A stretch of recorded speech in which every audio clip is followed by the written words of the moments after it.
Welcome to Fast Friends, the podcast that centers on high performance storytelling with high performance athletes and individuals whose norm is to live at the very top 0.01%, whether it's competition, coaching, business, or life. We dive into their stories, how they got there, the journey, and life on the other side. I'm your host, Dan Walsh, and I'm joined by my co host, Justin Faber. Justin and I were rowing teammates in college and later on the U.S. national team. Though we went on separate journeys, since then we've come together to bring these stories to life and share perspectives with our audience as well as our guests. All right, welcome back to Fast Friends. We are here starting off season 2, and we have an incredible guest, Lindsay Meyer Clark, who I always just call Meyer. It's tough to break the habit of being on a sports team and calling everybody by their last name. And she is an incredible woman. In fact, she is so incredible that she may be one of our youngest U.S. rowing Olympians ever. I don't want to spoil it. I don't want to take it away from Justin. He does the best job of introducing our hosts. But Lindsay, as a fast friend, I am so honored to have you here today to hear about your journey, to hear about how you handled such an amazing task with the maturity at such a young age, and really just grateful to the fact that the rowing world has an asset like you down in New Jersey. And so, thank you for being here. Thank you so much for having me. Yeah. So my favorite part is our main man, Justin, on the mic with Steve and Luke here to support us all and help with the content. But Luke, Steve, let's let Justin get into it and tell the audience who Lindsay is. Yeah. So thanks, Dan. And Lindsay, welcome to the show. Just to give the audience perspective, we are in season 2 of Fast Friends, episode numero uno, number 1. And we have the pleasure of speaking with Lindsay Meyer Clark, who has a lot of, amazing accomplishments in her rowing career and then her professional career, which I'll explain in a second. But just to set the stage, so Lindsay's originally from Seattle, began rowing and getting into the sport around 2003 with a really prominent club out there called Lake Union, where she was really a sculler. Like, she did a lot of work in the sculling world, as opposed to the sweep world, which we've had a lot of guests on that are very sweep oriented, which is one oar versus two for the audience at home that doesn't understand the difference. But you will. And then the amazing thing is, so Lindsay had a lot of success, as Dan alluded to. She rowed in the single as a junior, and then she would wind up, rowing under 23s and winning gold in the quad, which is 4 women, 4 oars each side, so 8 oars with amongst 4 women. And then later, went on to row in Beijing in 2008 in the Olympics, where she was in the women's quad, and she finished in the final in 5th at 19 years old. So just doing the math there, she started rowing around 2003. She winds up going to the Olympics in 2008. It's only a 5-year gap for the audience at home. So amazing feat, really fast acceleration. We're going to get into that. We're going to unpack that later in the episode. She would later, obviously she went to Stanford after her, high school years. She won a national championship and a Pac-10 championship, no big. Then she came back and she rode the under 23 single again, and then would later kind of probably not graduate from rowing, but certainly graduate from Temple with a doctorate in philosophy as well as neuroscience. She now coaches, she's now a professor, and she's now a guest on Mettle Factory. So with that, let's get it. Lindsay, welcome. Can't wait to dig into this with the crew. And yeah, I mean, like, I'll let Dan kick us off, but yeah, let's get into this. This you got an awesome background, and there's a lot of really intrinsic stories that are just waiting to be unpacked. So yeah, can't wait. For those of you old enough to remember, sometimes packing it in the bio, Justin sounds like the old Micro Machines commercial. Yes, yes. You could tell we're working on our speed. So Yeah. Lindsay, again, thanks for being here. Okay. Really, we'd like to kind of start off into this, and I'm still blown away. You and I have known each other, but I distinctly remember you showing up into the camp, and I was transitioning from a 20 something year old. I think Luke and I came into the system with, and Justin, we were all still in college in the early 2000s. And Princeton Training Center had started to really become a hub for both the men's team, and that's including sculling, heavyweight, lightweight, and the women's team. And we all heard about this phenomenal young athlete coming from the Seattle area. And I think one of the first things that I really remember is that when you showed up, it was in just complete disbelief that you had just finished high school and you were already so polished as an oarswoman. And what I would love to know is like, what drew you to the sport? What called you to rowing? Or as we found from some other guests, is like rowing put their claws into them, So was Yeah. was it a predatory cat to you, or were you the one that attacked it? How did this sport find you? So I always played sports growing up. I played pretty much everything you can think of. I played soccer. Actually, funny enough, I quit gymnastics when I was a kid, not because I outgrew it, which I did very quickly, but because I didn't like the blisters on my hands. So that worked out well for me. So I did gymnastics, I played soccer, I played basketball, I played volleyball, I played ultimate frisbee is a big one in Seattle. So I played all these sports and I was always okay at them, but I never really excelled at them. And my mom had actually rowed when I was a kid, and I just always remembered her waking up. She rowed with a friend of ours at the marina that my dad used to keep his old sailboat at. And I just remember her always going out to row in the mornings. And I guess one morning in April of, I think it was 2002, I just went down and told my mom I wanted to learn how to row. And she took me out in a boat. And apparently I got in the boat. And before I'd even taken a full stroke, I asked her when I was going to be allowed to race. Wow. And then it went That's from awesome. there. Wow. So So it was visceral from the beginning. I guess so, apparently. And now, did your Yeah, mom like go, row go. competitively, like, and then she just continued to row like as a hobby or as like a stay fit kind of thing, or like was it just like a recreation thing always? She actually didn't learn to row till she's from New Jersey, and Okay. she went to UVM. She was a really high level mogul skier, I was gonna say she skied probably. as a Yeah. kid. Yeah. Yeah, and so she, when she moved out to Seattle and met my dad, she kind of did the same thing, but to the guy who owned the marina. I guess they were there one day, and she saw the boats, and she just went down and demanded that he teach her how to row. So Got it. I got it Okay, from cool. somewhere. Got got from somewhere. I love it. And you know, you you the, the single, right? The single is just such a brutal part of the sport. It is really the best coach. It teaches you, it really highlights all of your mistakes. Oh yeah. I think to find efficiency in it takes a really long time. And it takes a lot of mental strength because you are really doing it on your own. My only experience of what's even close to that is wrestling. Um, and so I think you're really in a wrestling match against you in the water. And wait, what called you to the single? Because I think that's really interesting is that you became this very prolific junior sculler quickly to the point where you represented the US. And so could you take us a little bit into like what that process was for when can I race to literally a couple years later, you are representing the US as the fastest junior. And not only that, but you're competitive, which is like hit or miss for the US sometimes. So that's a lot of responsibility on your young shoulders. And I would love to know a little bit about what called you to the single and especially in a town like Seattle where there's so much rowing. What was that like? What did it feel like? Where were you when you were like, I want to be the junior single sculler?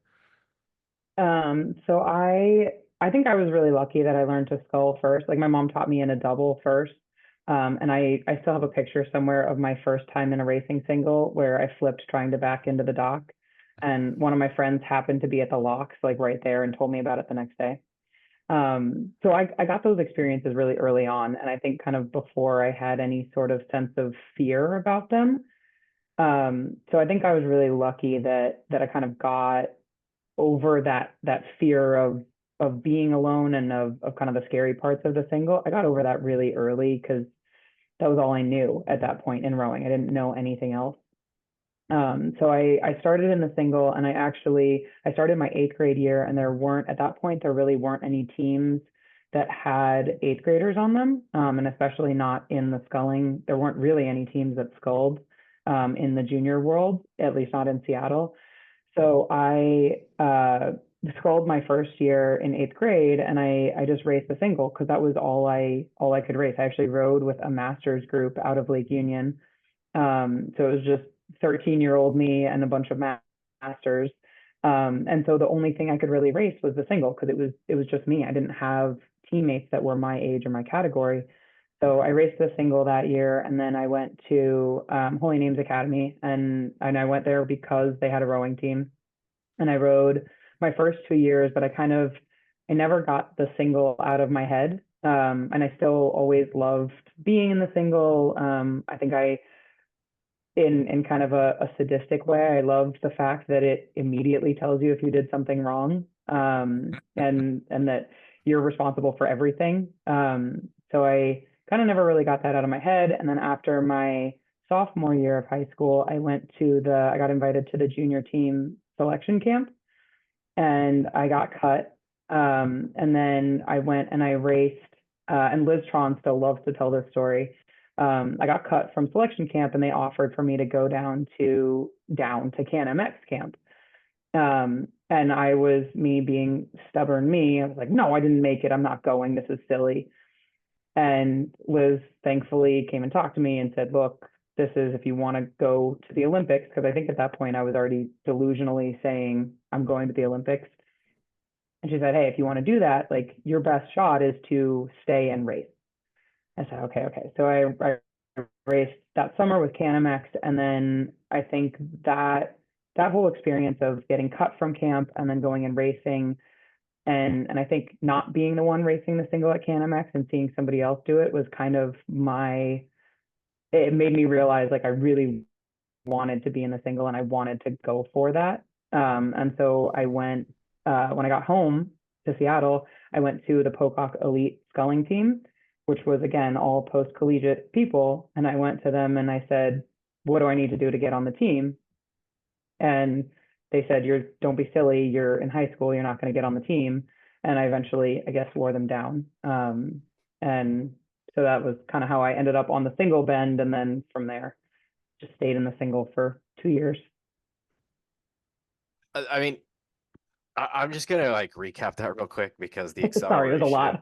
No. It's But I'm just fantastic. for the audience. It's I'm just gonna like fantastic. recap that because the acceleration of being in the mix with, to your point, like collegiate, very a performance camp for collegiate athletes. Like I'm doing the math again. Like it's not big numbers, right? It's like 3 years, 2 years, like 2.5 years of rowing.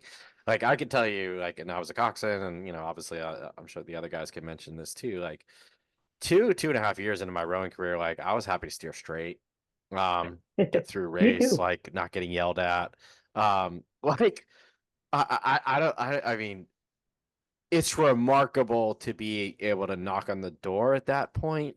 So I'm really excited to hear the rest of the adventure here. But like, just to pause, like it has to be called out that like those are hella big steps, like right out of the gate. They're not just like, oh, we're gonna like, do this and then we're gonna do that and then we're gonna, get to this and that. It's like now, like we're just going now, and it's yeah, it's super impressive. So yeah, I'll throw it back Dan, but like I had to pause you there for a sec. What's that like?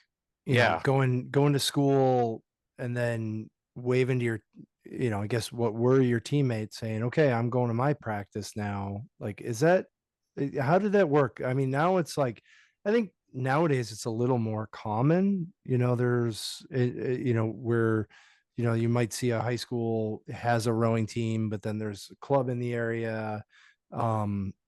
It wasn't very common then at all. It was like, what's that like?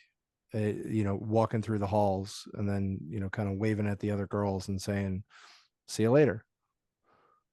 Yeah, it was honestly, I didn't have any trouble with it, and I think part of it was because I was going to the single. It's not like I was Right. going to a team that was competing against them, because they do a lot more smaller boats now, but at that point it was all eights and fours. So it's not like I was going to a team that was competing against them. And I forget who it was. I think it was probably my mom, because moms are really smart like that. But she said to me when I was looking at switching, and the thing that I was most nervous about was losing my friends, because I'm 15. She said that your friends will still be your friends and they'll understand regardless of how you choose to go about this. And she was right. And my best friend is still one of my friends from, she actually was in my freshman math class and thought I was a really dumb senior. So, and she's still my best friend to this day. That's amazing. Yeah. Definitely sounds like Yeah. rowing friends. Yeah. Yeah. So yeah, they were actually all really, really great about it. Once I explained what I wanted to do, they all said, "You're crazy, but we support you." That's pretty rock. accurate. That's rock solid. That's so. I mean, I'd like to type into a little bit of the physiology here because I think it ties into kind of this experience that you're taking us on, but the amount of effort it takes to just participate in rowing, and I think it's a really good through line that we talk about, and especially when we talk about young athletes, is just to participate in rowing is really difficult. But yet to go fast at it, and Akil talked about this, great rowers like to do hard things. And so I'd love to know a little bit about where you were physiologically at this point. Like, were you kicking those masters' asses pretty quickly? Were you drawn to the single because you didn't feel like you were being physically pushed as much as with the high school students? Because without jumping much too head to Beijing, right? And we have such a short timeline to go from you finding the sport to like being on the world stage and being one of the best. Is the physiological component, like, could you take us a little bit through, especially that you have this PhD now, into physiologically, like what were you doing to reinforce the fact? Because there's the boat speed, but like to break into any of these camps, there is a metric, right? And I think that's like one clear thing that I would love to talk to you about, because you had to hit that metric at such a crucial age in just human development. But what metrics were you starting to hit where you're like, oh yeah, I'm good? Um, I honestly don't know that I really did. I think I was just so stubborn and delusional that I was going to push through. Like, I saw myself there no matter what the metrics were. I mean, I remember my first year with the Pocock team, the coach Emil Kosev, RIP, he said that I had to be going 7:45 in the single in order to have a chance at medaling at Worlds. And I said, okay, cool, whatever, I'm going to do it anyway. And that was kind of always, actually, apparently my first phrase was, no, I'm going to do it by myself, which I think kind of carried on throughout that whole time. And I think, like, physiologically, I was doing a lot of practicing, and it was just because I loved rowing. I loved being there. It was my happy place. And so I think, like, even in my early high school years, I was still practicing with the masters in the morning sometimes. I was still like doing whatever extra work I could, not because I saw it as an avenue to get this physiological gain, but just because I loved it, because I loved being there, and those were my people. That was where I wanted to be. And I think that set me up for having a really big base, which allowed me to then kind of make some of the jumps that I did.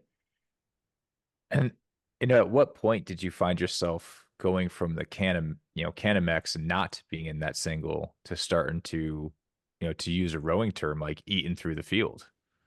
Like, when did you know you were, and I'll take it out of Justin because I still hear his voice in my head from college, like moving, like like when were you starting to feel like you were moving on that field to say that junior national team single spot is mine? Yeah, it was Brentwood, actually, my junior year. So Brentwood's a regatta up in Canada, on the west coast, in Vancouver Island. And I just remember there was this girl in Seattle who had kind of always been Seattle's top junior single sculler. She was the one to beat, and I just remember every regatta uh, it was this girl, and you got to try to get closer to her. And in the fall, I had been getting closer and closer, and my coaches did a really good job of managing expectations. And because I would always come in if I lost to her and be really upset, they did a good job of managing expectations and saying, look, you don't have to beat her right now. We just have to keep getting faster so that in the spring you are 5 steps ahead. And I just remember in Brentwood, I think it was in like the first 500, I got past her, and I remember being shocked that I was so not easily ahead of her, but I was just ahead suddenly. So I think it was that regatta, and then moving on into regionals that year, where it like the gap just kept widening, and that was kind of when I started to realize, hey, this is actually working. I am actually getting to that crazy distant goal that I said I wanted to get to. God, that's incredible. We've been really lucky to have these guests, and like you're really helping us kind of point to these data points, but you really have this high improving behavior where yes, winning matters, and it's really important for us to always remind people in the audience, like winning matters to all of us, sometimes to the detriment of the process. But behind that are these high improving behaviors where we continue to find ways to shrink any delta we can between where we are and what our ultimate goal is. And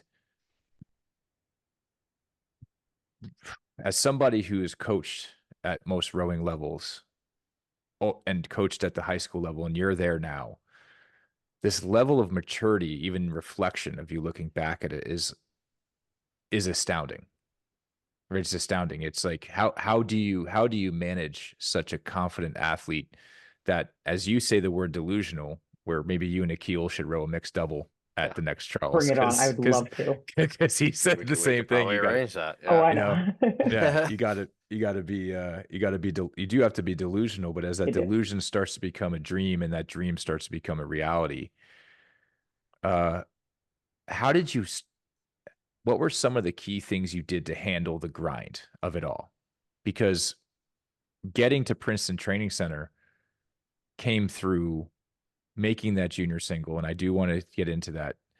But if you could like tell us about the grind from the single to then adapting to the quad, because I don't think people really appreciate how challenging it can be for a single sculling athlete with all that autonomy constantly to adapt to improve themselves for the betterment of other people. So if you could kind of go from the single to the quad and what that grind was like, because I think I'm, as a coach, really interested into how you shifted that mindset and what you used to help yourself adapt to where you had to rely on 3 other people to result versus yourself. And what were some of the key things that helped you with that grind? Well, there's Yeah, sorry, go ahead. there's also and again, I'm trying to just sequence it because it's all really compact.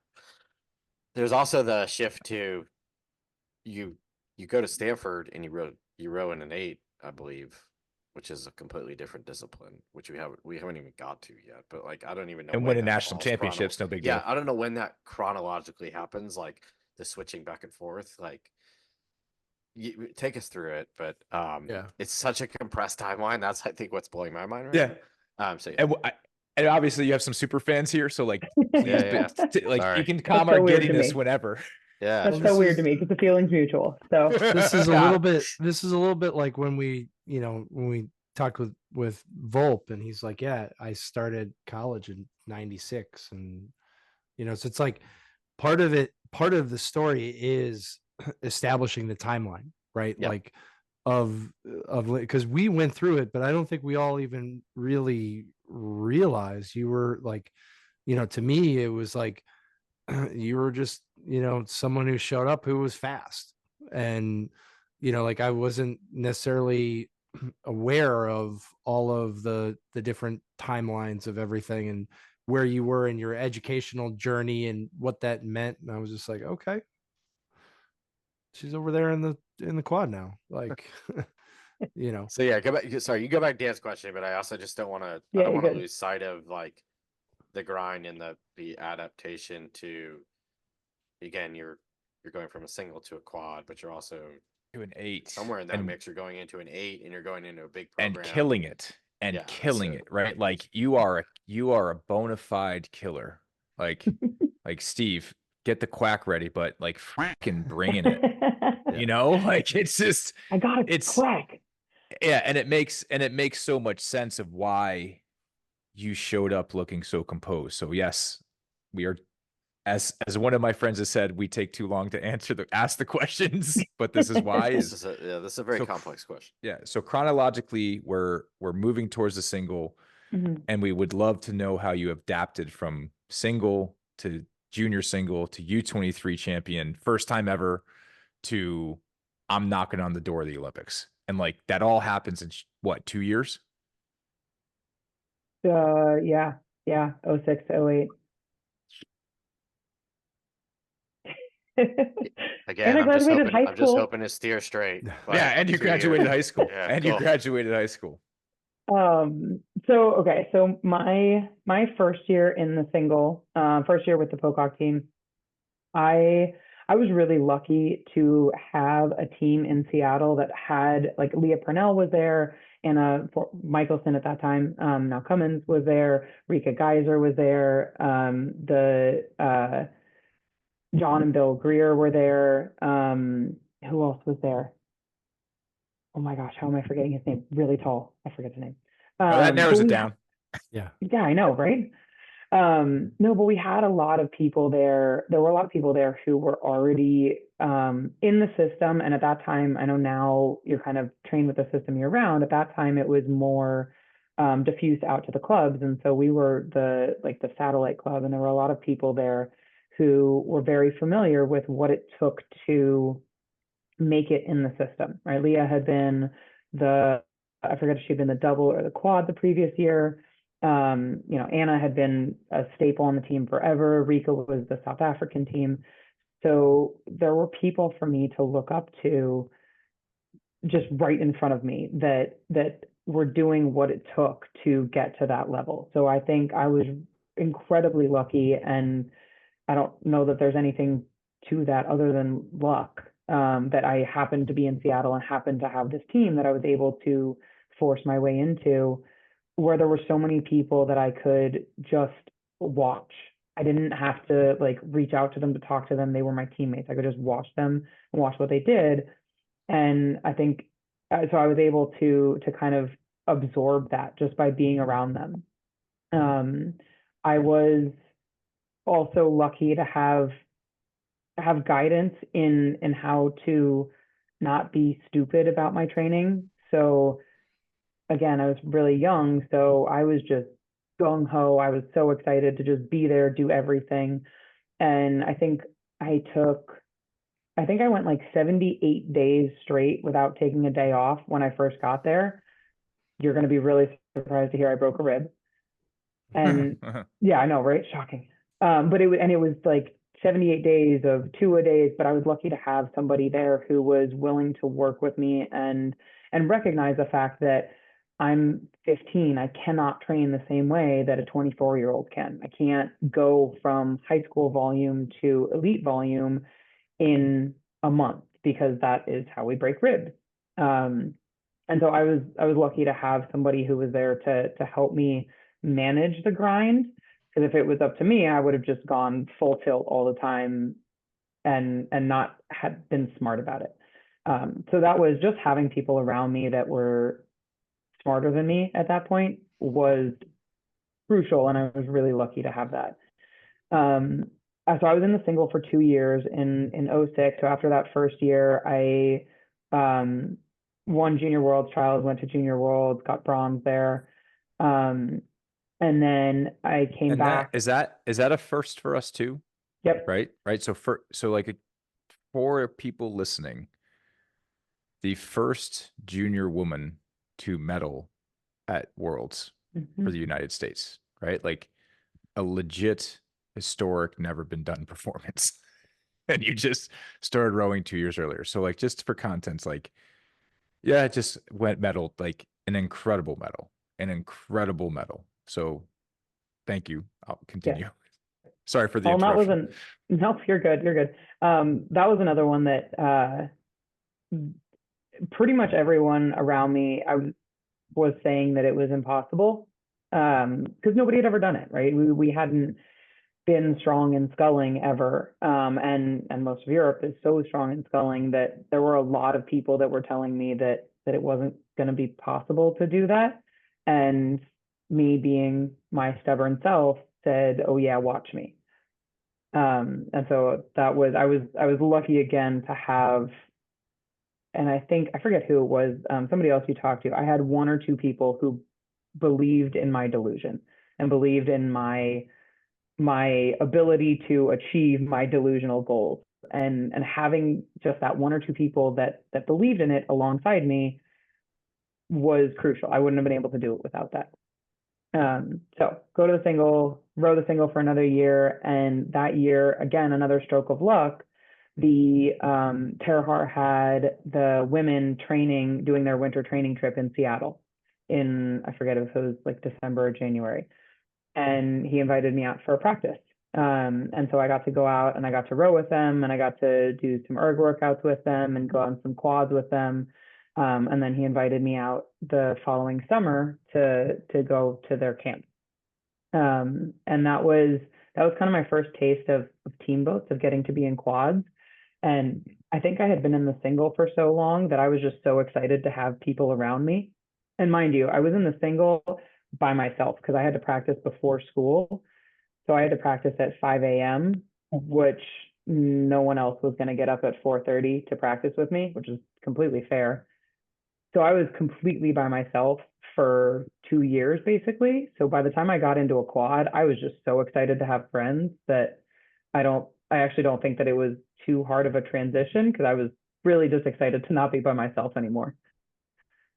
I mean, that, they have that show Alone, right? Where you have these incredible outdoors people that just break because of the loneliness. And again, I think that at that age, raising two daughters, it's like the teenage years are tough for everybody. But I think that, for a young woman to have that resiliency, to feel so confident to be by yourself, I just hope you really recognize about how much resiliency you have.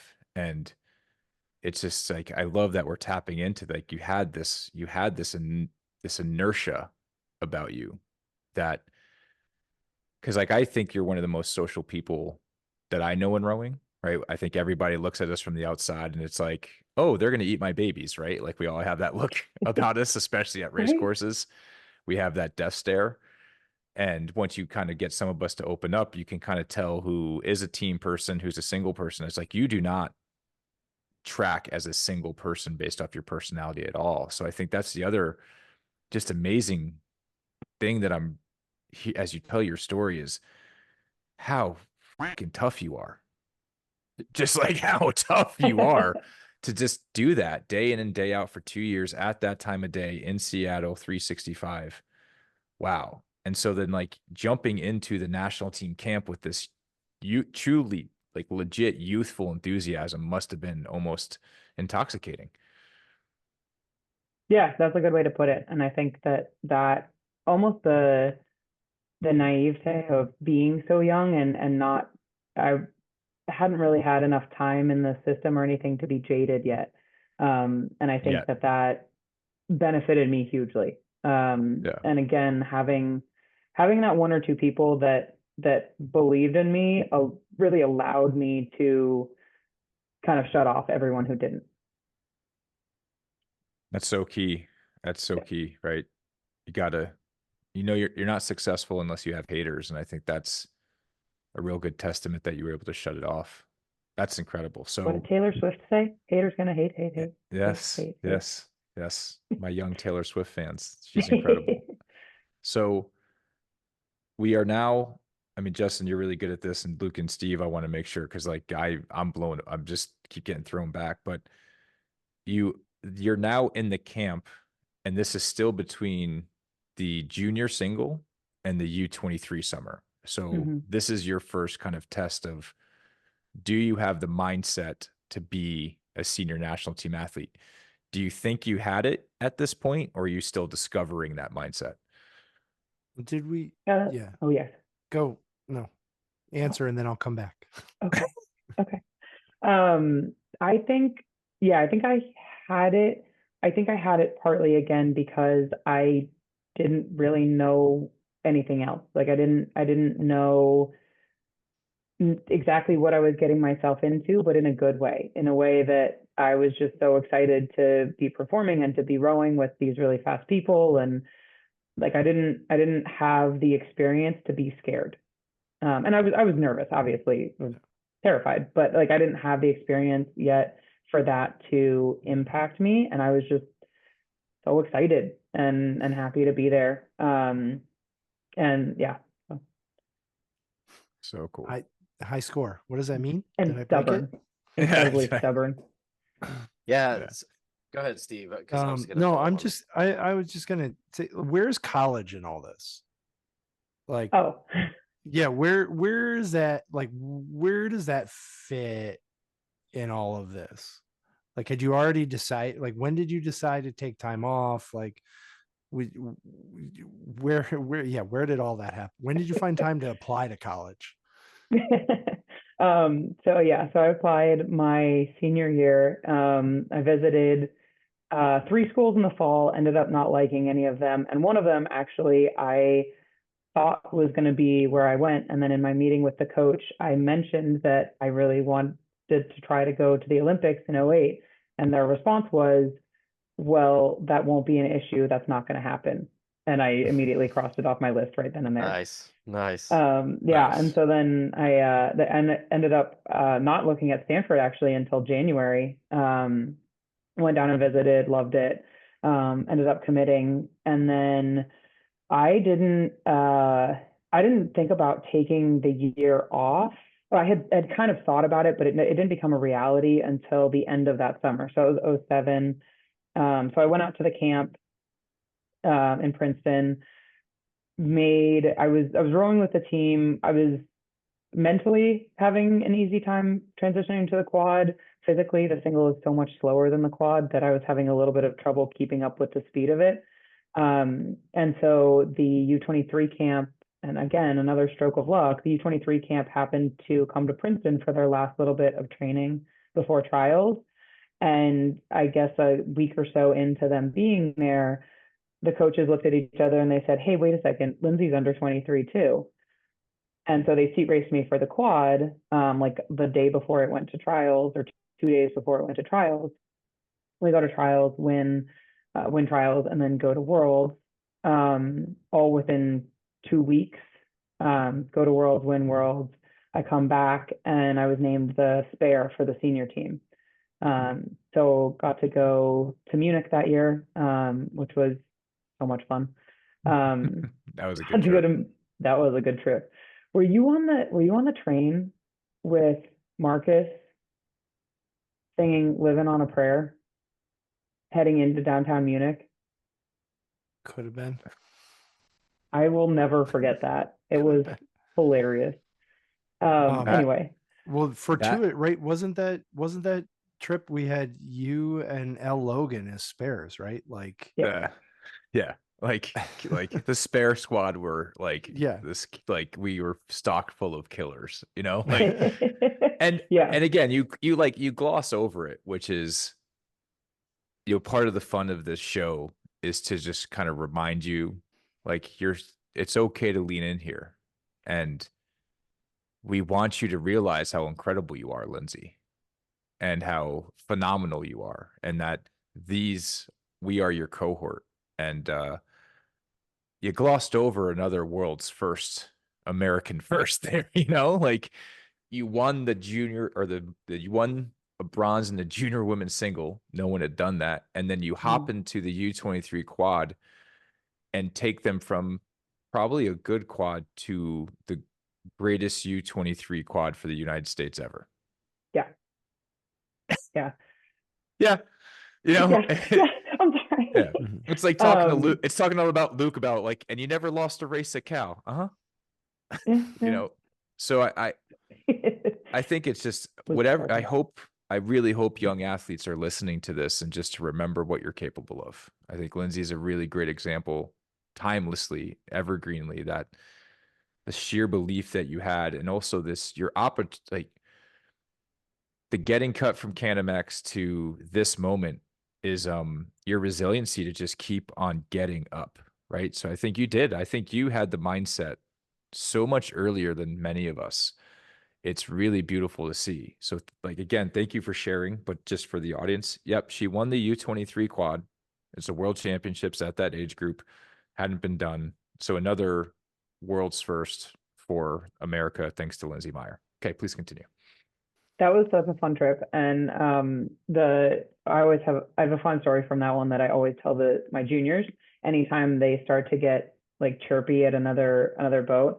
So we were on the bus coming back from the race course back to where we were staying, and the New Zealand quad was on the bus, and they were talking to our coach, and they didn't realize who we were, that we were the quad. And so they were talking to our coach, and they asked her who she coached, and she said the quad.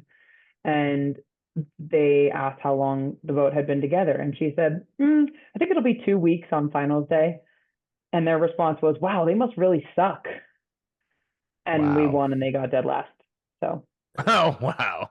Oh, wow. Wow. so that's always my crazy. story to kids is you never know who you're talking to. And yeah. Are you providing fuel for the people that you don't want to?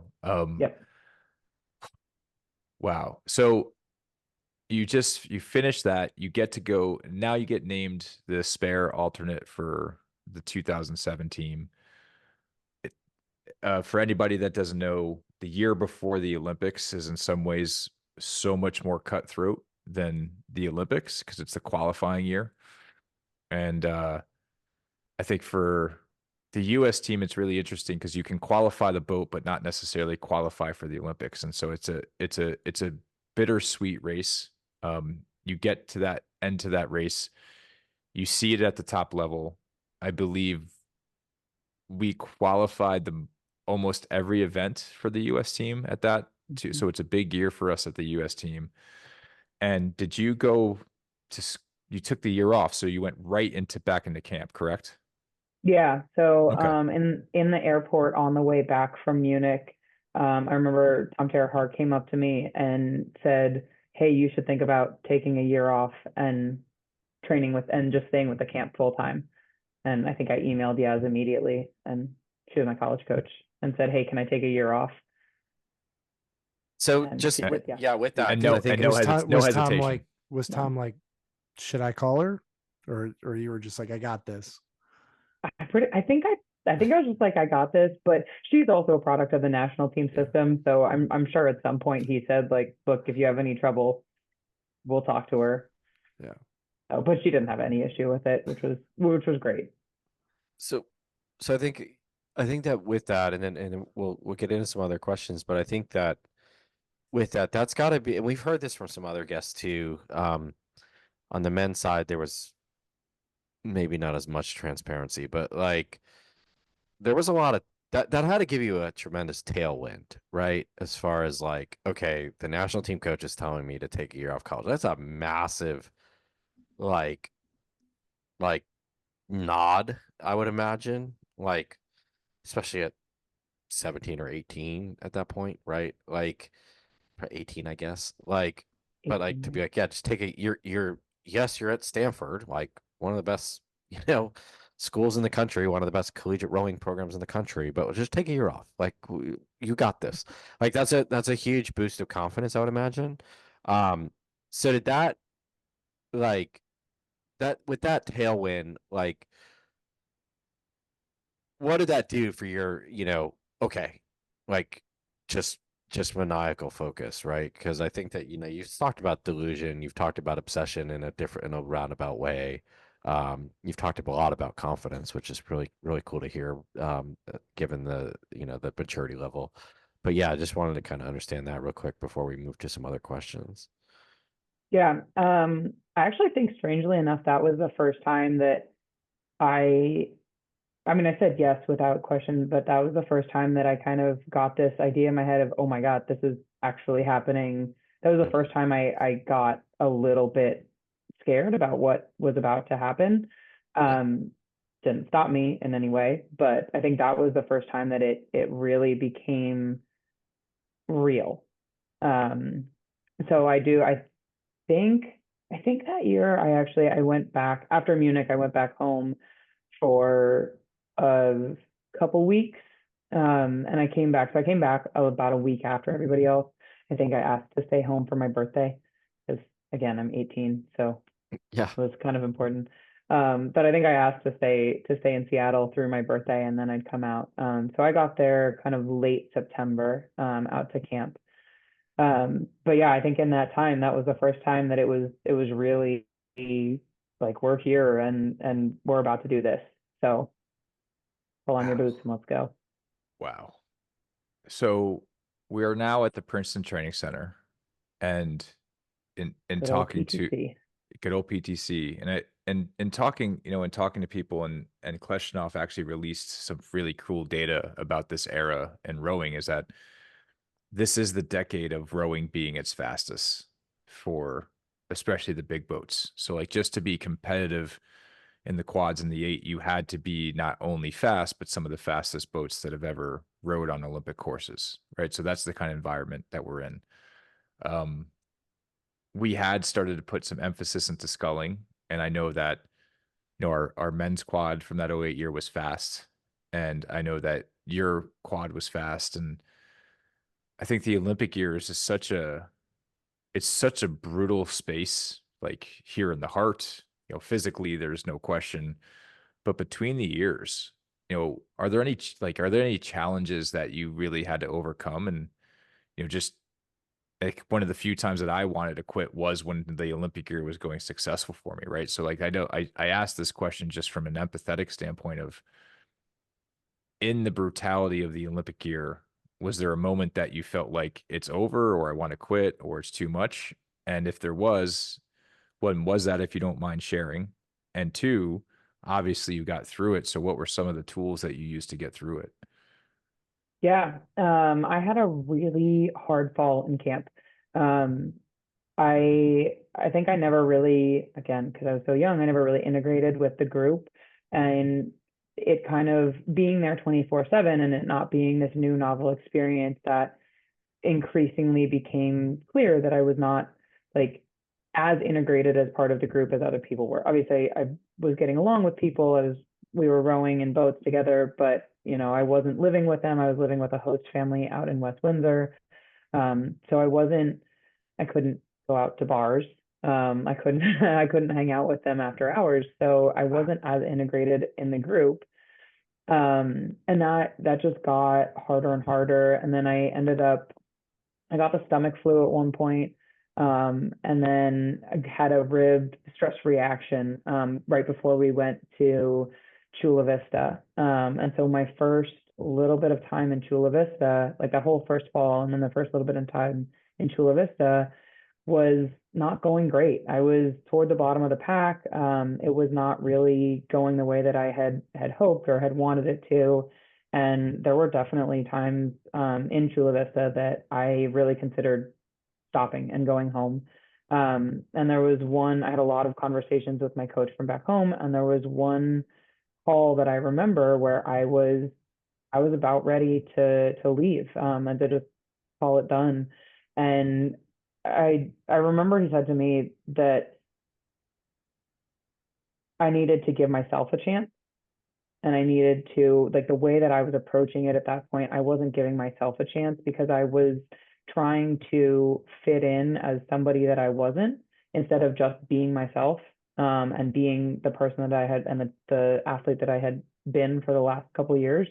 Um, and he said that in order for me to make it, because I was so much younger, I was going to have to prove beyond shadow of a doubt that I was worthy and that I was fast enough.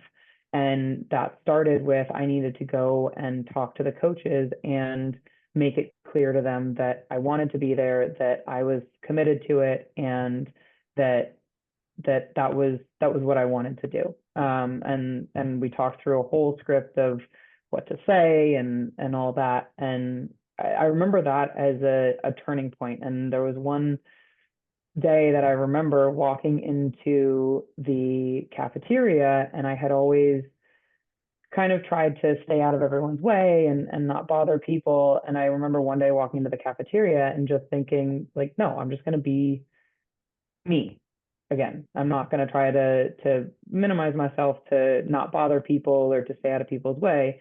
And I remember that as a really big turning point, and things kind of started to go better. I started to be able to take the bad days a little bit easier and recover from them better. And then that ended up going pretty well by the end. I would say so. I mean, To and put it especially the lightly. quad.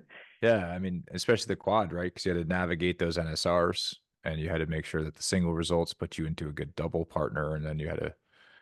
So, I mean, what like well done. And I made a note here is like you're 18 years old, going to have a conversation with Tom Tehar and like Laurel, and like just be like, hey, trust me, I'm into this, Like, I mean, Luke and Steve and Justin, like, could you find yourselves at 18 going up to Tatey and be like, hey, I deserve to be here?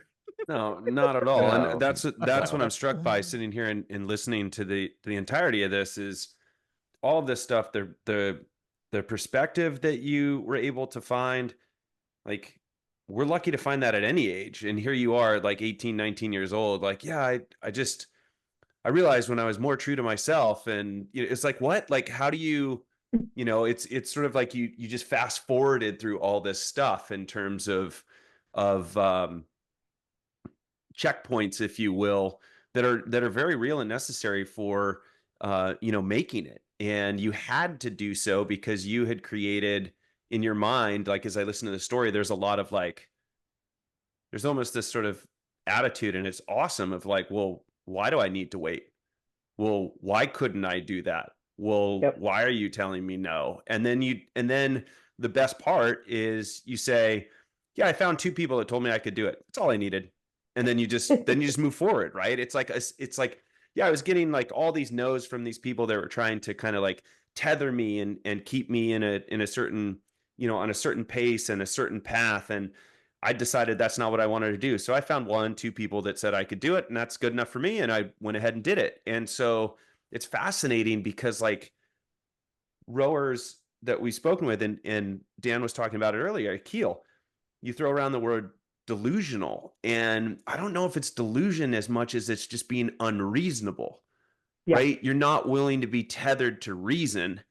And you're like, well, if I want to go and do an extraordinary thing, I can't do it in an unextraordinary way. Like, I have to embrace this path of like something different and extraordinary. So I'm fascinated by all of this because you literally like packed like a 3-cycle athlete, right? Like 3 quadrennials 15 into years like into 5 years. Yeah, exactly. And it's like, it's amazing to hear this. So yeah, no, Dan, to answer your question, like, no, I could not see myself fresh into the camp sitting down with Mike and being like, hey, here's Just what I so you think's going to know. happen. Just so you know, just so you're aware, this is how it's going to go. Like, no, I could not see myself doing that. I also couldn't so see no. myself like walking into a cafeteria setting at that time.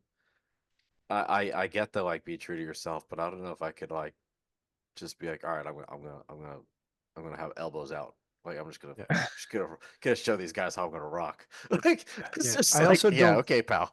Yeah, I also don't think Mike would have back then, right? Mike's a No. different person now, but back then he would have been like, this fucking guy is gonna tell me how it's gonna go? Really? I'm, The other, so I it's, mean, the it's other, two-way street, right? It's Yeah. power for Tom for being receptive to that, and Laurel for being receptive to that as well, and saying, okay, all right, I think we got someone here, right? Like, power to them too for recognizing that. but also your ability. I mean, again, like You the gotta dots back it up connect. though. That's the other But thing. yeah, she's like, and that's the thing is like, not only are you backing it up, right? Not only did you make that conscious change, not only did you take the coaching, not only did you prepare for the conversation, but I think so many people will look at what their deficits are And so you had a deficit of team building being so young amongst adults, right? Like I think that's the part that just really blew my mind is I do think half of making the eights was what was happening outside of the boat as much as inside of the boat, right? So I think that culture where based off of your youth, there was a separation to, and you had to compensate for that. Like that delta is another insurmountable delta of where you solely had the like that elbowing in the cafeteria and the results on the water to generate the trust of your teammates that you were reliable. And I think that's the part where like you kicked that fear's ass. You stepped up to the plate and hit that home run. You changed your whole attitude. You found a new level of resilience even for you after being this historical youth rower. And now you're in the spring and you are becoming not only a contender, but a dominant force for this boat, right? So you're now almost taking on a leadership position on the women's sculling team going into these NSRs and stuff. So tell us how that started to flip where it was like, okay, I'm the young little 18-year-old and I got to watch my step to who's coming with me.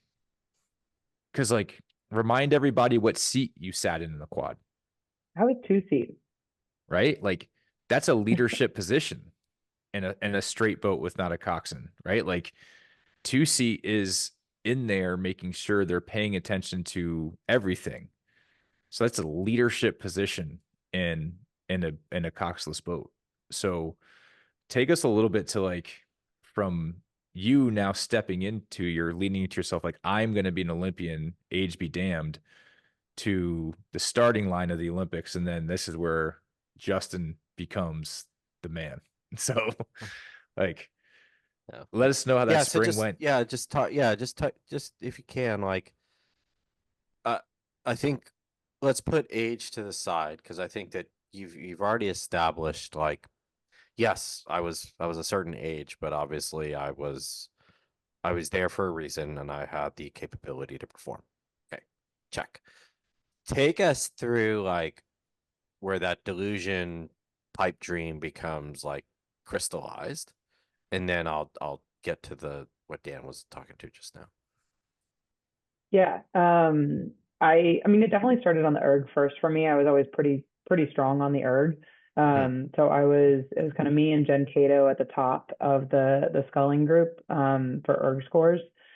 And I think that was what definitely helped uh, give me that push to have other people see me as a valid contender or an actual contender for the boat. And so we were doing at that time we did a doubles matrix. So every week you had a new doubles partner, you train with them through the week, and then you did pieces.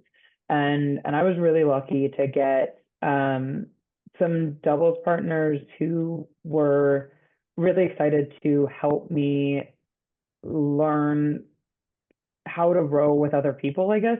Because like at that time I had, spent so much time in the single that I think there was a little bit of a learning curve on the learning how to row different styles to match different people in the double and then into the quad. So I was really lucky to have a couple doubles partners throughout that who were willing to work with me, and who saw the potential and were willing to lean into that instead of just saying this isn't possible for whatever reason. So that was really helpful. And then so we finish up Chula Vista. They had their whole ranking of people. We go back, we did some more selection, and we did another 2K, and that was kind of how they selected the World Cup boat, so the boat that went to Lucerne. And that was Margot. It was the boat that ended up eventually going to the Olympics. But it was Margot, Cato, me, and Leah Purnell. And that was after NSR. So leading up to NSR, so National Selection Regatta, leading up to that, everybody's kind of scrambling around trying to find doubles partners. The top two at that time were Calmo and oh my gosh, I can't believe I'm forgetting her name. I think I'm getting old, guys. Ellen. Ellen Tomac. Tomac, thank you. So they were kind of the top double at the time. They split off, and then again, a somewhat a stroke of luck, Leah Purnell and I went out in a double one day, and I think partly because we had rode for the same coach back in Seattle, it matched up really quickly. And so we raced the double at NSR. We ended up placing just behind or right in the kind of same area as Cato, or not Cato, Margot Shumway and Riley Dampier. They had been the double, I think the previous year, or they had been in the mix for that. So we ended up placing well, and that kind of set us up well for selection for the quad. Quad got selected for World Cup. We went to World Cup, got silver, and then we came back and went back into more selection for the final selection for the Olympic boat. And my last seat race was actually the morning that they had to name the team. I was the last person seat raced, and I had seat raced against somebody either the day before or 2 days before, and I think I had lost by like 0.1 seconds, and I'm super grateful that they decided that that was not enough of a margin for it to be definitive, and it had been over 1,500. And I am a bit of a freight train. I'm not good over short distances, so I'm really grateful that they recognized that they needed to redo that seat race over 2K. So the morning that they had to name the team, I was the last seat race. We seat raced over 2K, and it was just me versus one other person in the boat, and that was it. So this is an interesting plot twist. So I think that you've mentioned nemesises, if you will, over the course of some of the time by the way, at this point, it's a pretty short time you're rowing, given us old dogs, when we first got into the national teams. But like, you had the girl in Seattle, which I know you didn't mention her name, but I guarantee you know her name. You don't have She to. was also the one I seat raced out of the U23 quad. Oh, see, burn. Yeah. So, In a fun plot twist. Fun plot twist. Like, were you? I didn't was say somebody? anything earlier, but I was thinking the whole time, like, should I ask like what it was like? Because I was kind of thinking of this holistically, and it's sort of like there's a whole group, they're training U23s, they're in the camp together, they show up to Princeton, and all of a sudden you're like, hi, and just that's it. Like it changes in an instant, like you said, the day before. That was you in the '99. quad. That was you in '99, Luke. Oh, I guess I did play that role because I was at the Pan Am Games camp, and then U23s came in, and then okay, yeah, Justin, no, all right, yeah. Ask your question, because Lindsay, you just created something organically that is amazing. So Justin, hit. Yeah, like my question is like, is having a nemesis or a we've talked a little bit about, like, you have a rabbit to chase, but like, is having a nemesis or like just this foe that you keep running into, as like, and we're kind of like Sylvester Stallone nerds, some of us, so like the Rocky movies like resonate live in really well Philly, with dude. us. Okay, so you live in Philly, right? But like the whole notion of like, you keep having like, who's your creed, right? So like, what yeah, just curious, like, is that also like an extra level of like, there's no way, like, I'm putting this to bed. Like, I'm just curious, like, is having a nemesis important on top of like a mindset, right? Because I think that, like, I had it, right? And I think all of us here could probably name a few. And then there's probably people that consider us to be theirs, right? And so I think, just curious. Yeah.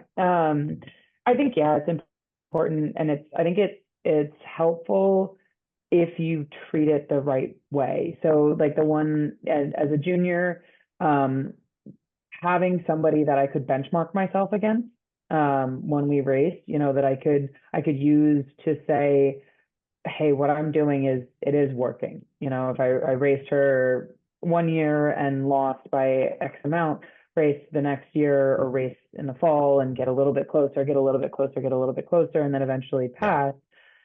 Being able to have that benchmark, and I wouldn't even call it a nemesis necessarily, but being able to have that kind of external benchmark to use to validate what I'm doing, that was very helpful.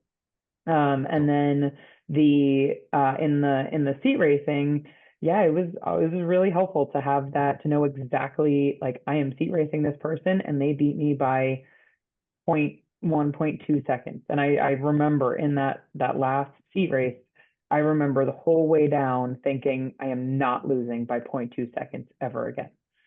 Right. Like, that was just all I was thinking the whole way down. And I think the maturity that you get with perspective, but we've talked about this, and we're getting to the highlight of your hero's journey. And I think it's also important that, like you said, you just created this for us. And one of the key things that we wanted to bring to season 2 is also, the reality of sport and the reality of, like, how difficult this is. And I've been trying to sum up into one sentence is, what does it take to be an Olympic rower? And it's like, you got to be able to beat your best friend and still have them hug you at the end of the day. So I think, this question of the nemesis is it's like interesting, is like, you have to kind of admit that you're also the villain in someone's story. And I was a villain in a lot of people's stories that year, I think. Yes. I think that's it, right? Ultimately, if you get to this moment, right? This moment that we're going to dive into is, so here's, like, I think here's a nod to everybody that sees Lindsay Meyer as their villain, because if without you, she wouldn't be the hero she is today. So I think it's like that that video that they posted. Somebody like redid the Karate Kid and cut it in a way where Daniel's the villain, right? Like, he's just he's that's the just bully, the series. he's the bad guy. That's just the series, and that's what the series was based on afterwards. But they went back to the movie and recut it, and you're like, yeah, that's really messed up. Like, he ruined Johnny's life. He literally ruined Johnny's life, and we're applauding him for it. So no, it's like, and again, it's all about perspective. I love perspective. I love throwing Luke under the bus. It's just kind of why he's here. Is that again, Luke, was you to everybody that rode in college from At the same time. Yeah. Like, we all hated you. You were the villain to everybody. Probably no one more than, like, what is the 16 Washington shirts you have at home? Next question. It's okay, Luke. We can be friends in villainhood. So Lindsay, so you get, so 2 questions. One is, or it's a question and an ask. One is, when you do get named, like, what's that feeling like? What is that like, right? Because again, like, you've had, even though it's been a quick journey, you've had a lot of haters, doubters, noise, right? Of people that are like, yeah, good luck. Or if you're going to take a year off, you're probably not going to be in my collegiate program. Like, who got the last laugh on that one? But just curious as to, like, how is that fulfilling? How did that kind of pan out? Relief, or like, okay, next task? Like, just curious. Huge relief. I mean, I don't know that any of us have, when we were named, not had some sense of relief that, like, this thing that I've strived for, and obviously some of us for longer than others, like, this thing that I've strived for, this thing that I've been working for every day for as long as I can remember, it's here. It happened. I did it. Like, I actually did it. And so it was definitely a moment of relief. I think I didn't do a good job of preparing of moving on from that relief and preparing for the amount of difficulty that was to come. But yeah, in that moment, it was a huge relief. I remember going for a walk and calling everybody I knew to tell them. It's awesome. And we went out. I remember we went out, and this was back before, I forget I think it was an email, because we didn't have smartphones with fancy texting yet.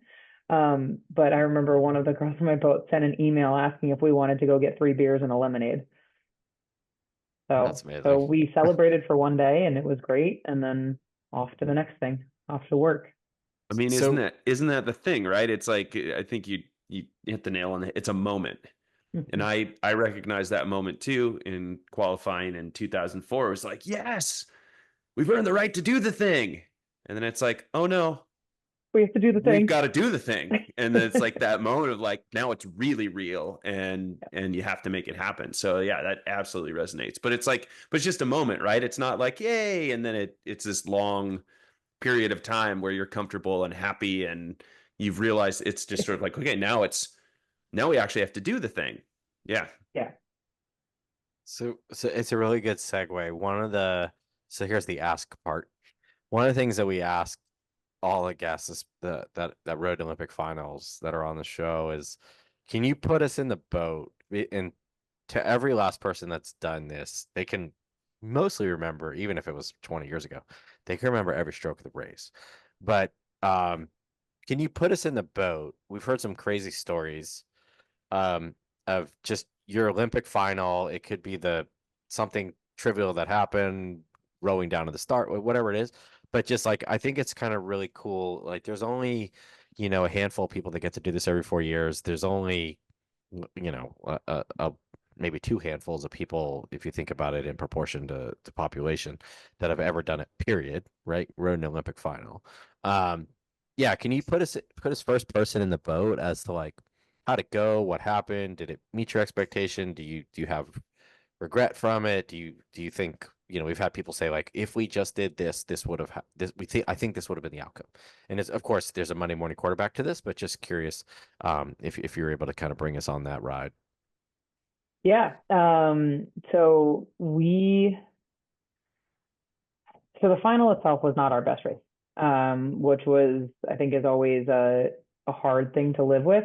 The final Sure. itself was definitely not our best race. That just I distinctly remember in the last 500 or so when it was time to go, it wasn't there, and that happens sometimes. And it sucks when it happens in the Olympic final, but sometimes that happens. Uh, I do remember when we raced the World Cup. So part of the reason that it was frustrating was because I knew that we had more. I knew we could do better. When we had raced at the World Cup, I remember we were just so like, I don't know if it was an energy shift or something, but the boat was just so responsive. We were starting to walk through somebody. I said something, and it just took off, and it felt like everybody was just on the same page every stroke of that World Cup final race. And same with we ended up going through the rep in Beijing, and our rep shot was the same way. It was great. Everyone was on the same page every stroke. We were just, it was, the mentality was all there together. And in the final, for some reason, it just wasn't quite there. And I don't know that I've ever been able to pinpoint exactly what it was. Obviously, you can't go back to that exact moment. I know that I had a hard time in the lead up to it. Right, we were trapped in a hotel for 2 weeks, and I am not really good at being cooped up. And again, being young, I think I didn't handle that very well.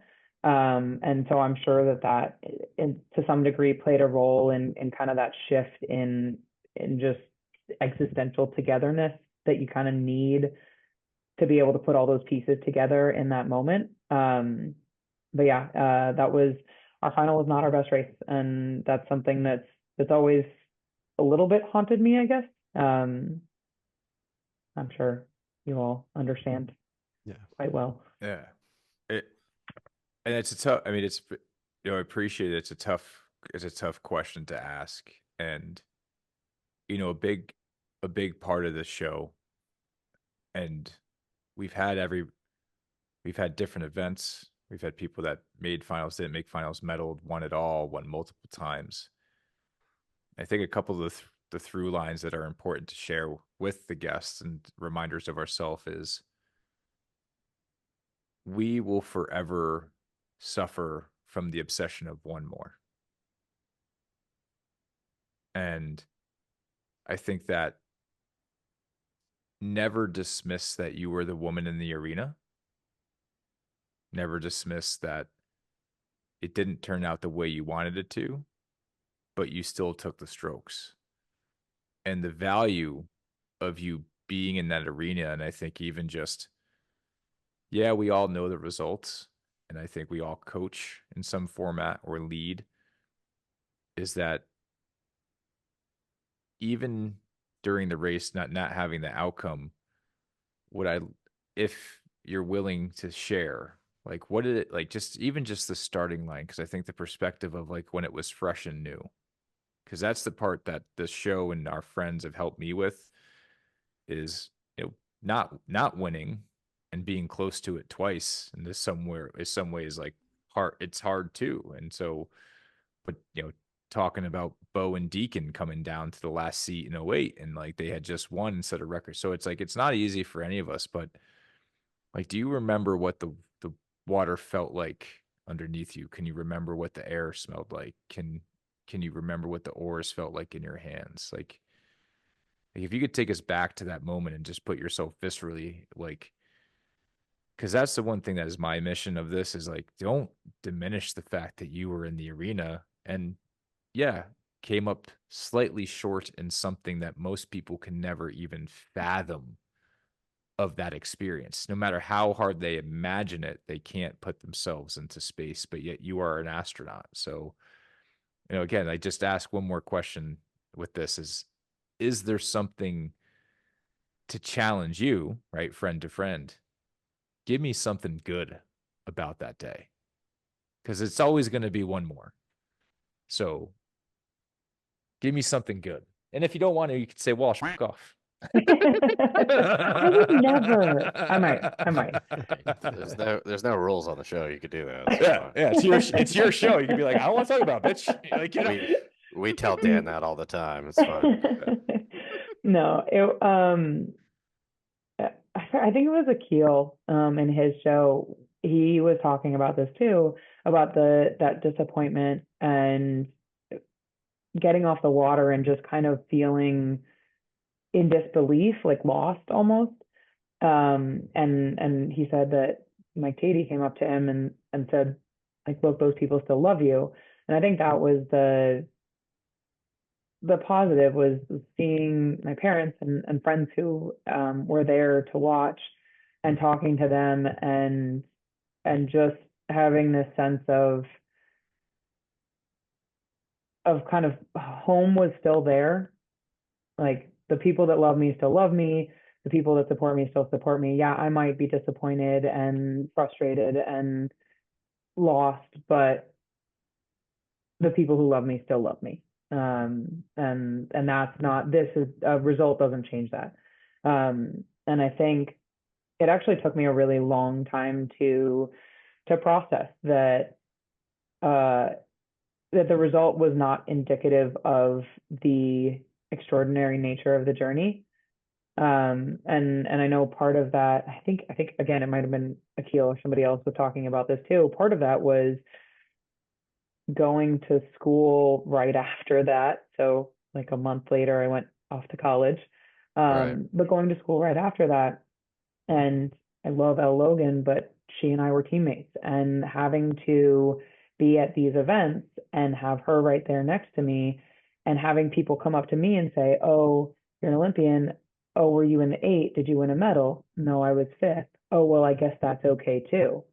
Like, that's the most common reaction I get is, oh, I guess that's okay too. And that after a while breaks you down. So that, I think, really compounded the disappointment of the loss, and of not even just of the placement, but of not having our best race, not showing our best when it counted. That really compounded that, and that kind of stretched out how long it took me to really process the whole year and a half, 2 years before that. Wow. Yeah, that direct comparison bites me in the ass too. Yeah. Still to this day. And I know it's like, I have a saying. Luke got a great comment on it in the internets, which I love, is the difference between a winner as a champion is a champion always gets up. And I think the really important thing is, you got up, you still went to Stanford, you still won a national championships, and that you still went for another games. 2 right? more. Like, exactly. And so you're the type of person that gets up. You showed that championship mindset, and you know, would love to would love for you to like teach us and teach the people that are listening. And I know you like there's so many lucky kids in Jersey that get to be coached by you. Is take us through a little bit of that championship mindset of like you got your resolve back enough to say, as much as that stung, well, it was just one sting and I can take more. And what was like calling you back to action? What made you refuse to just say, nope, I'm going to give this another go? I think a little bit of it was still being kind of young and naive. I mean, I do remember like when I went to school, Yaz asked me if I wanted to take the semester off from rowing, which I should have in retrospect. And I remember saying, nope, the eight's a different thing. It's kind of like a new sport. I'm in, let's go. And yeah, like I said, I think I should have definitely taken some time to actually process it. But I mean, you all know when we're young, we feel like we're invincible. We feel like we can do anything and nothing can stop us. And I think that was kind of the mindset I had a little bit to my detriment. Yeah. I'm just And I'm just smirking because we've heard there's a lot of people that have said this on this show about invincibility, delusion. So we're picking up themes here. And by the way, like it's not obviously plugged, right? Like it's natural. It's an authentic reaction. So it's yeah. really interesting. Well, and it's like, I think that resolve like comes into because like I'd love for you to tell us a little bit about like what you've given us so many amazing lessons, and to be able to have this story out there for like somebody who needs a Lindsay Meyer in their life and now they have them. And could you tell us a little bit about like what you're doing now and how you got a PhD? Like that's not easy. Like you have two post nominals now. You have PhD OLY. Like how many people have that? Literally, how many people have that? And you're using that to help young people improve. So can you tell us a little bit what you're doing now? Yeah, so I teach at Temple. I teach biomechanics, and I am coaching a high school team in Camden, New Jersey. Um, I actually never thought I would go into coaching. I love rowing, but I guess I never wanted coaching to be my only job. I think that part of the part of that young mindset of like being gung ho all the time and going full tilt with no break is still there. And I know that if that's the only thing that I have, I will get so far down a rabbit hole with it that it won't be healthy.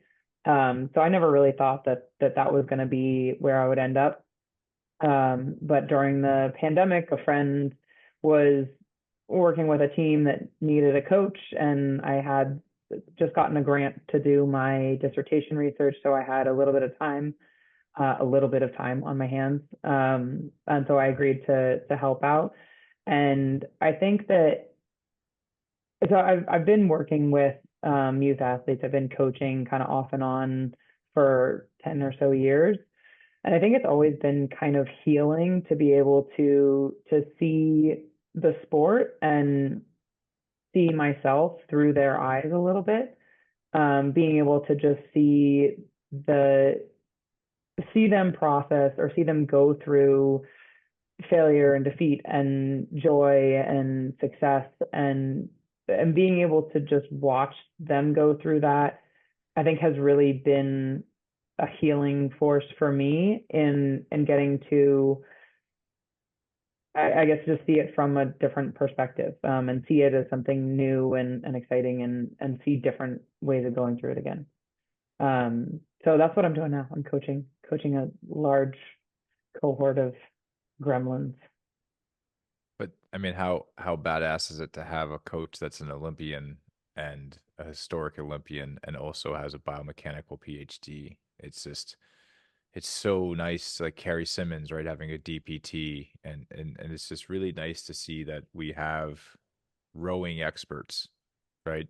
That that again, that post nominal OLY is very important, but from the aspect of the athlete mindset, but then can apply some practicality to it. So like really thank you for that for our sport. Um I have two more questions for you. I'm adding a new one that I think that you've inspired me to is because the coach in me, the athlete in me, and also the friend in me is, we all have bad races, and sometimes it does happen to be at the biggest show on earth. So like, but there's a drive in there is like, can you take us through your favorite victory, if you can have one, whether it's a practice? Luke knows one of mine intimately well, uh, or race. Doesn't have to be the Olympics, but where you just like, where you really knew you were the thing, right? And that if that race happened in August of 2008, yeah, you would have won the Olympics, right? Because that you have to. Steve has a great quote that luck, and you've said this over and over again. Well, I was lucky, I was lucky, I was lucky. And Steve has one of my favorite quotes that's going to be on the Metal Factory T-shirt. Luck only matters if you're good enough to use it, right? Love, And so love I think, t-shirt. what do you have that favorite moment, favorite practice, favorite erg test, favorite? Okay, yes, go. Oh yeah. Yeah. My favorite race was U23's single in 2010. Um, I had been having a bit of a rough summer, and I was kind of still like I'd been in college rowing an 8 for a couple years, and I was kind of trying. I was still processing Beijing. Like 2 years later, I was still processing it and was still kind of trying to find myself as a racer again. And so I was racing at U23s, and I just remember each race of that series, I just found a little bit more and a little bit more and a little bit more of that stubborn, screw you, I'm going to do it anyway racer that I'd had before. And I remember in the final, was I was never particularly good off the start. So Liz Trond actually dubbed it the Meyer creep. I very much am strong through the middle. And I remember in the final, like I started in last, as I always did. And I just started walking through people. And I just remember I was thinking about all of the people that had helped me get there and taking tens for them the whole way down the course. And I remember getting to the last like 100 meters, and I had worked my way up into second, and I got to the last two strokes and I was done. My legs had nothing left in them. I managed to get across the line in third, but like that is probably the only race I have ever had where I know without doubt I gave every ounce of everything that I had. That's so cool. Like, can you make your legs almost feel the same way now thinking about it? Like, is it so I'm visceral gonna where get you're tingles. Yeah. yeah, yeah, Yeah. yeah, No, I like it Dan, we was don't a want our feeling I've guests to never. vomit on the show, okay? yeah, yeah. I promise. So, I didn't vomit then. I won't vomit now. God, I just eating through people, just gotcha, gotcha, gotcha. What Yeah. an incredible feeling. Thank you for sharing that. Thank you. All right, Thank you. Fun to last remember. question. Last question. Last question. If you could go back in time and coach yourself in any time, what time would that be in your life? And what would you say? What would you coach yourself on? Um, I would go back to 2010. So after U23s, I won senior trials. So I was a senior single. And it was in a best 2 out of 3 format, which they don't do anymore, but we all remember was really fun. But so I won senior trials, and um, about a week before we left for Worlds, I will never forget this. I was doing thousands in the single, and I felt a sharp pain in my rib. and I thought maybe it would go away, and I went in and it wasn't going away, and I decided I didn't want to know. So I went and I raced anyway on a broken rib. Um, and at the same time, I got a pretty severe diagnosis of premature ovarian failure. So And sorry. and I was so stubborn that I didn't take time to process any of it. So I got back from World with a broken rib, finally actually got it tested. And everything I was doing was to get back as quickly as possible. And I didn't give myself time to heal both mentally and physically, because it was, I mean, you all know being in pain, that much pain, that consistently is exhausting. And I did not give myself time to really process any of that, and learn how to work with it. So I would go back to then and I would tell myself, like, you have to take a year away from rowing. You have to, for your own longevity, for your own health, for you have to take a year away from rowing.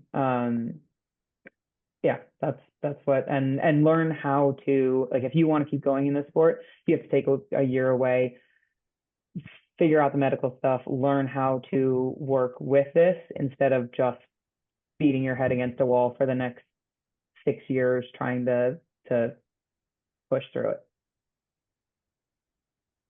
I mean, that is so powerful. It's such a powerful message. It's such a powerful message for anybody that wants to dabble in this high performance space and really shift their mindset to like it's about improving. And then I really appreciate like you driving home that you have to process, right? You have to create space to understand the wins and the losses.